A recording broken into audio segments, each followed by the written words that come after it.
네, 아멘. 오늘은 우리 예수님은 누구신가? 라는 제목의 찬송을 불렀는데요. 네, 말씀을 예수님은 누구신가? 라는 제목으로 우리 함께 이 마가복음 8장 말씀 가지고 나누려고 합니다. 네, 예수님은 누구십니까? 네, 바로 그리스도 말씀해 주십니다. 아멘.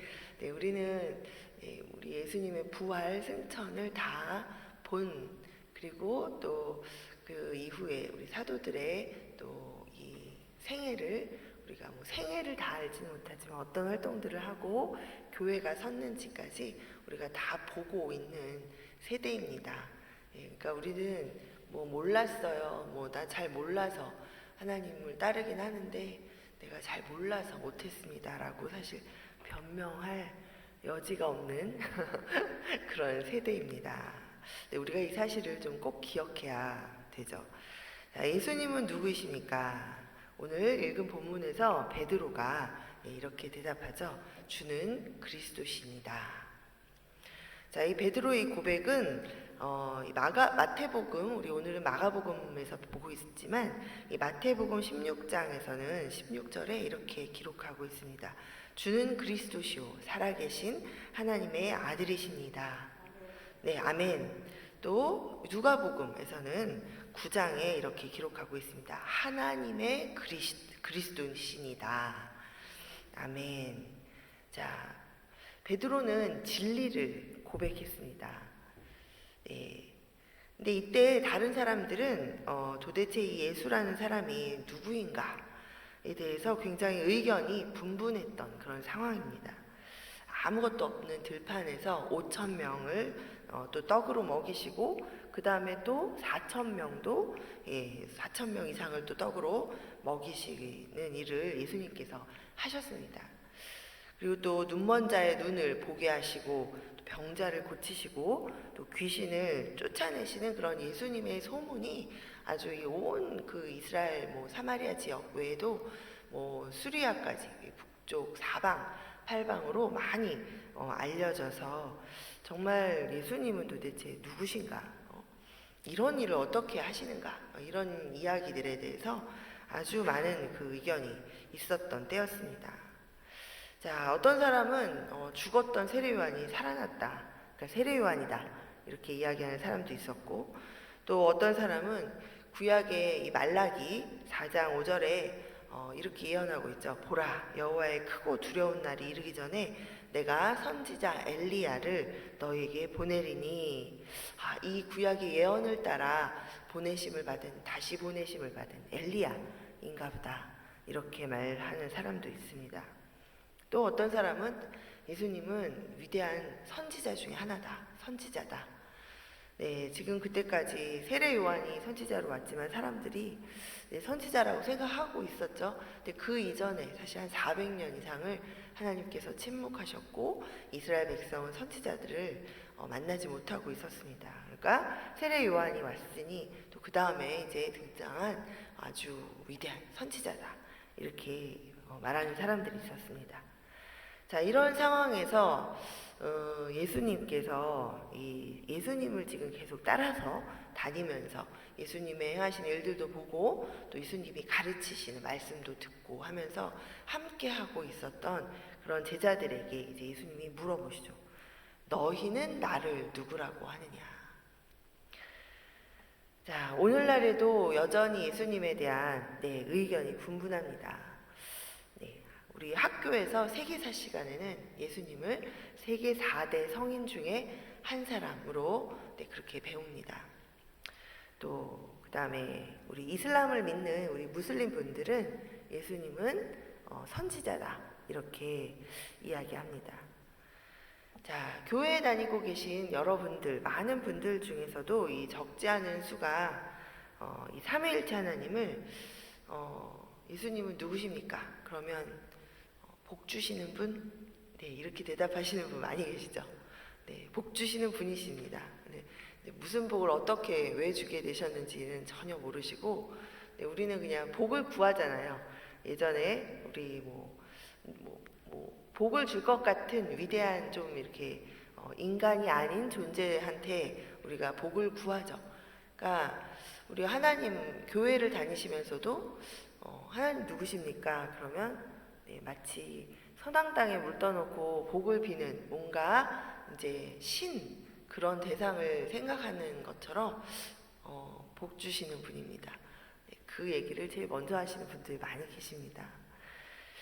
네, 자, 우리 예수님이 운수대통하도록 재물복도 주시고, 네, 그렇게 복 주시는 분이십니까? 아멘을 아무도 안 하시네요.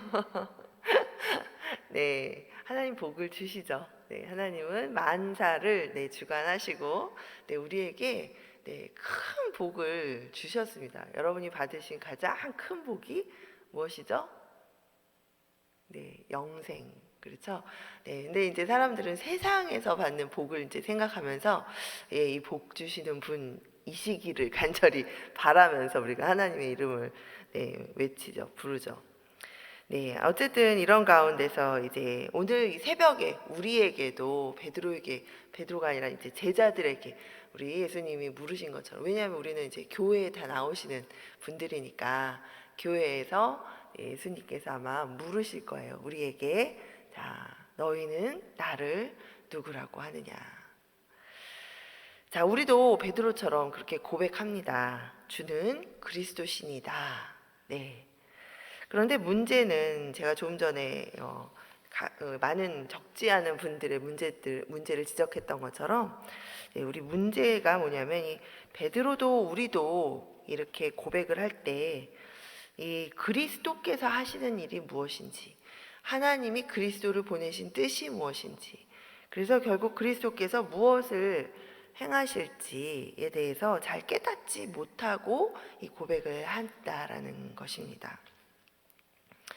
자, 그러자 예수님께서 이 베드로가 고백을 했죠.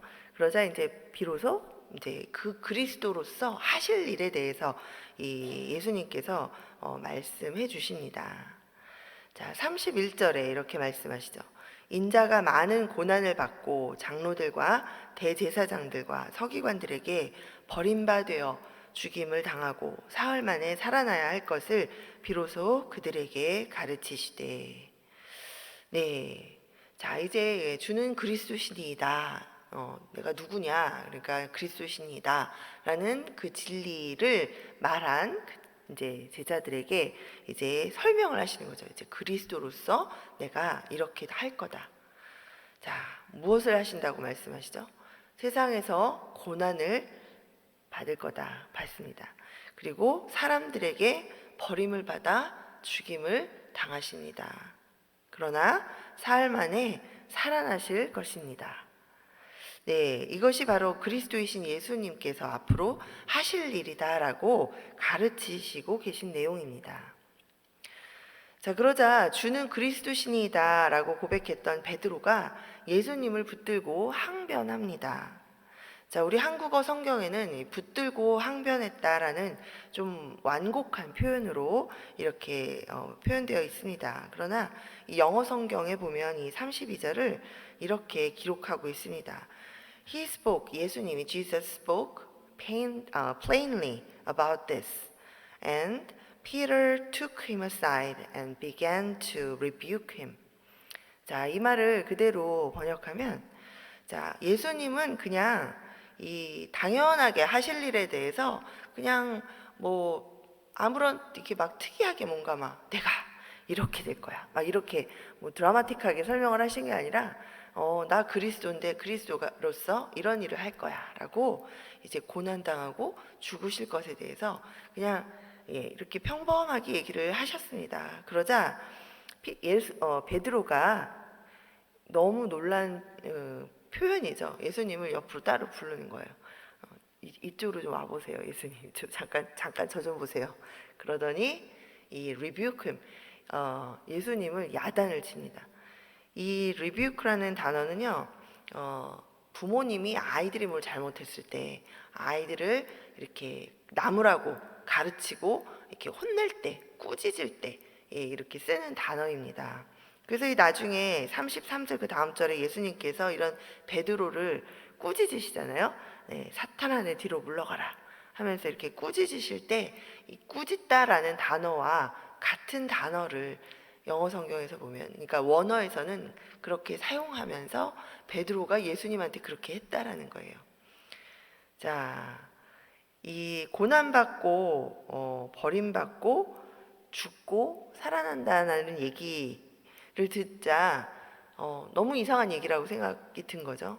그리고 뒤쪽에 다시 살아난다는 이야기는 별로 귀담아서 이렇게 마음에 와닿지 않았을 것 같아요. 그 상황에서 그저 예수님께서 이 훌륭한 일들을 지금 행하시고 계시니 예수님께서 아니 왜 갑자기 왜 무슨 고난을 당하시고 왜 죽는다는 거야?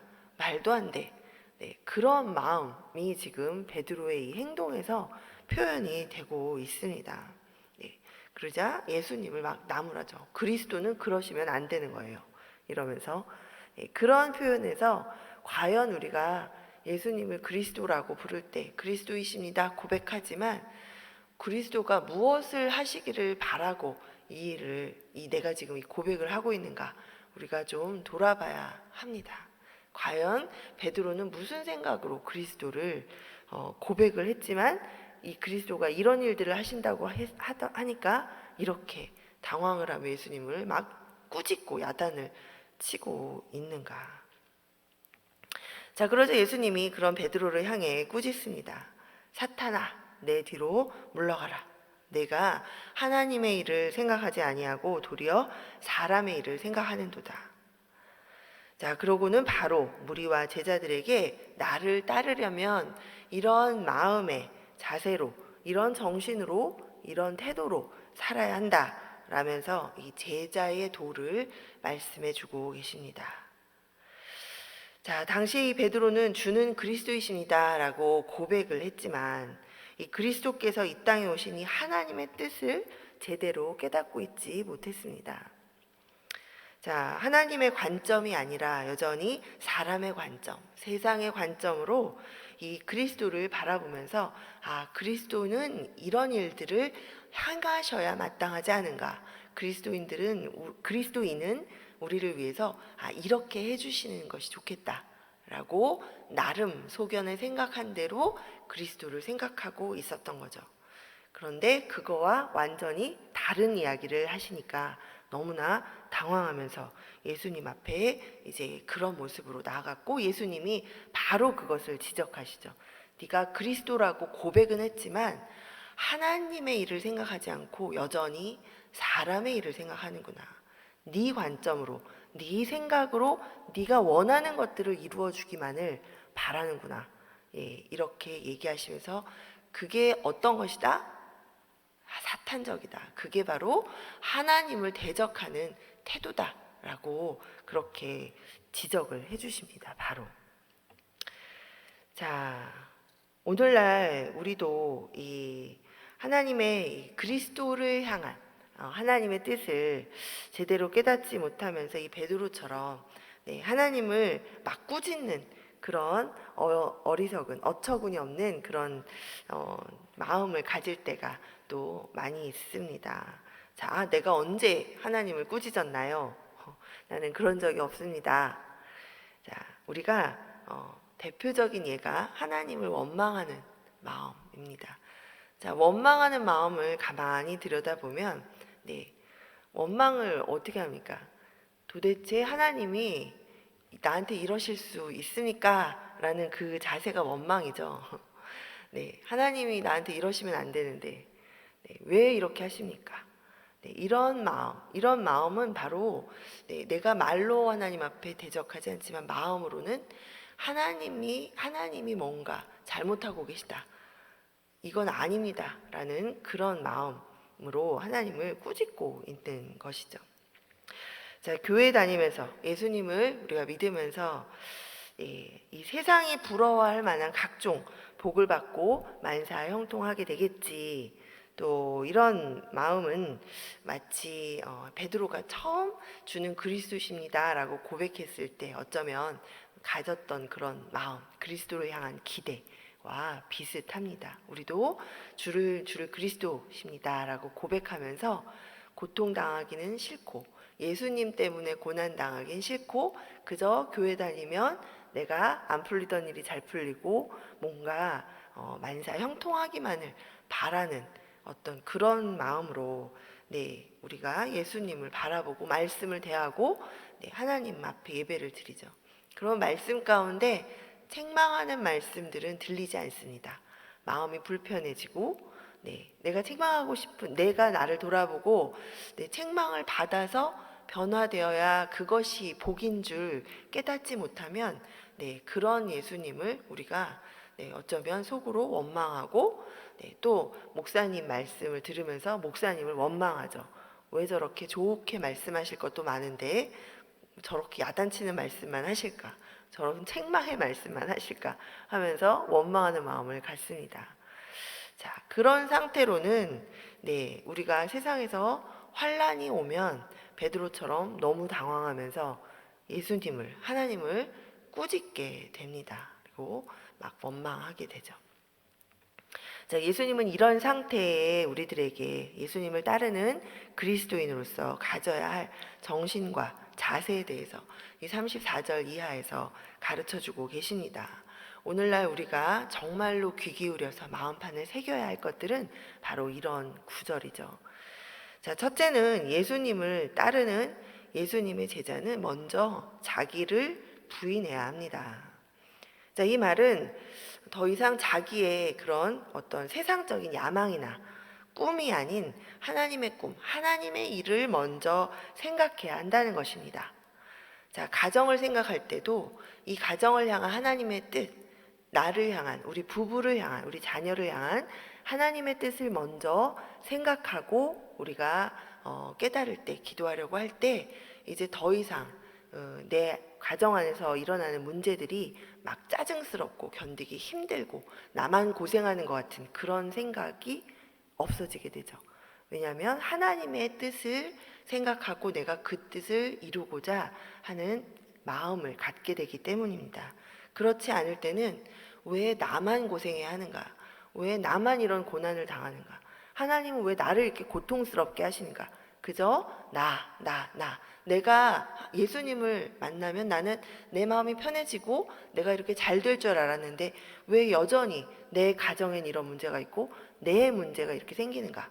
이런 생각들만 하게 되죠. 그러면 점점 버티기 힘들어지고 견디기 힘들어지게 됩니다. 그러다가 이제 극단적인 생각을 계속 우리가 할 수 있죠. 자, 이것은 세상적인 관점으로 우리가 하나님을 바라보고 예수님을 바라보고 말씀을 대하는 태도입니다.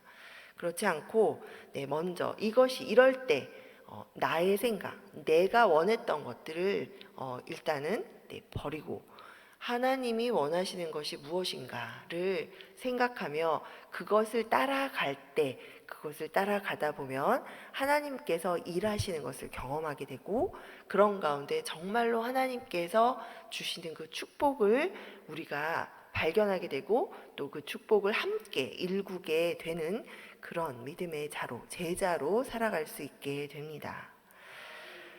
자, 하나님의 일은 영혼을 구원하시는 것입니다. 하나님이 우리를 만나 주시고 우리를 불러 주신 것도 우리에게 가장 큰 축복, 영원한 생명을 먼저 일단 허락하시고 그리고 그 하나님을 따르는 자들에게 이 땅에서도 모든 필요를 채워 주시는 그 하나님의 은혜를 경험할 수 있도록 해 주십니다.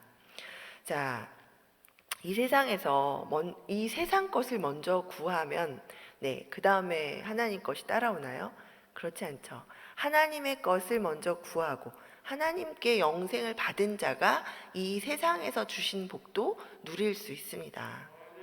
이 세상 것을 구하는 사람들, 자, 이 세상의 것들은 다 물거품처럼 결국은 사라지게 됩니다.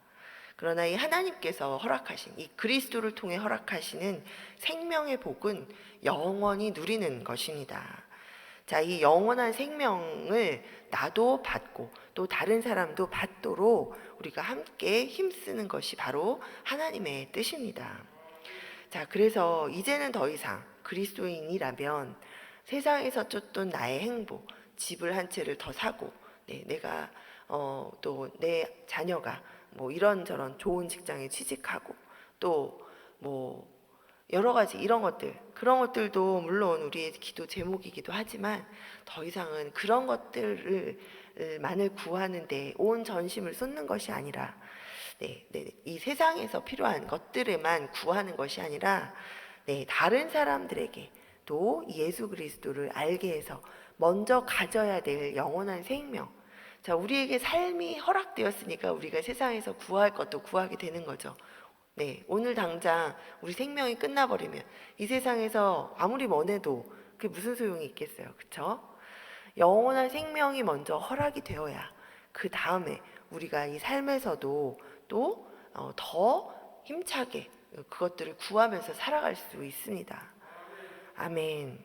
그래서 이 영원한 생명을 다른 사람들에게 나누는 것이 중요하고 그것이 가장 우선입니다. 하나님께서는 그 일을 우리가 하면서 사는 것이 마땅한 그 예수 그리스도의 제자로서의 삶이다라고 이야기를 하고 계십니다. 그러기 위해서는 내 욕심, 나를 부인하는 일이 필요합니다. 두 번째는 자기 십자가를 져야 한다라고 말씀하십니다. 자, 십자가는 죽음의 형틀이죠. 십자가를 지는 것은 자기를 죽이는 것입니다. 조금 전에 이야기했던 자기를 부인하려면 십자가 지는 고통이 따르죠. 자, 욕심 부리는 나를 죽입니다. 내 남편을 다른 집의 남편과 비교하면서 왜 나에게는 이런 남편이 주어져서 내가 어쨌든 선택을 했던 것인데 그거는 생각하지 않고 이런저런 걱정을 하고 또 이렇게 원망하는 마음을 푸는 것, 그것은 제자의 길이 아닙니다. 내게 주어진 내가 지금 가지고 있는 이 상황 가운데에서 감당해야 될 것들을 감당을 하는 것이 우리가 자기 십자가를 지는 것이죠. 그 상황을 하나님 앞에서 말씀으로 이것들을 해결해 가기 위해서 하나님의 뜻이 무엇인가를 찾는 그 행동. 예수님께서 나를 위해서 그 억울한 십자가를 묵묵히 지셨던 것처럼 나도 이 상황을 내가 받아들이면서 내가 이 안에서 하나님의 뜻을 찾고 또 하나님의 뜻을 이루기 위해서 묵묵히 십자가를 지는 것이 바로 그리스도 제자의 자세입니다. 자, 세 번째는 예수님을 따라야 합니다. 너무 당연한데 우리가 사실 잘 하지 못하는 부분이기도 하죠.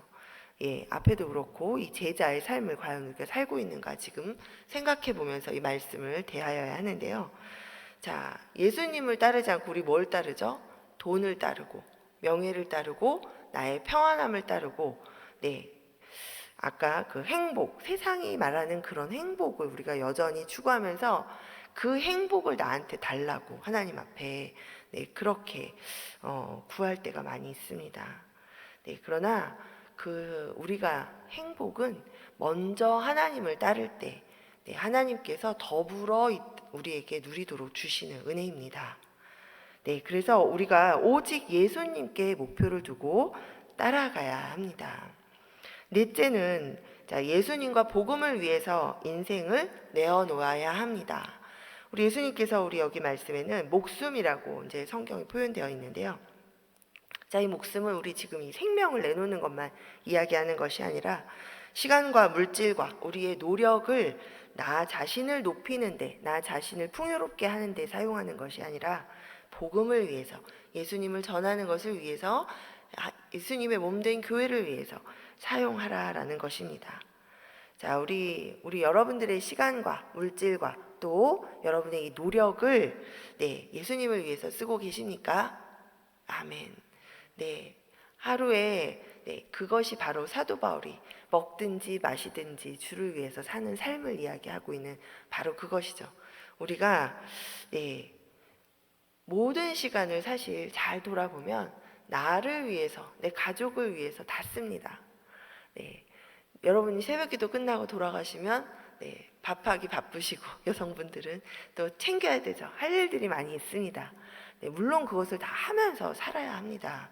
그것을 다 하면서 우리가 살아가지만 그것을 하는 것이 주를 위하여, 하나님을 위하여 하나님의 뜻을 이루고자 영생이 우리 가족 가운데, 우리 가정 가운데 있기를 바라고, 그러나 그 가운데 거기서만 멈춰서는 안 되고 이 복음을 전하는 일, 내가 내 이웃 가운데, 내 가족 친척 가운데 주를 아직 모르는 자들 위해서 기도하고, 또 그들이 구원받기를, 또 내가 전화 통화나 말을 통해서 예수님을 전하고 하는 일들을, 여러분이 그 일들을 내가 하고 있는가를 돌아보셔야 되죠.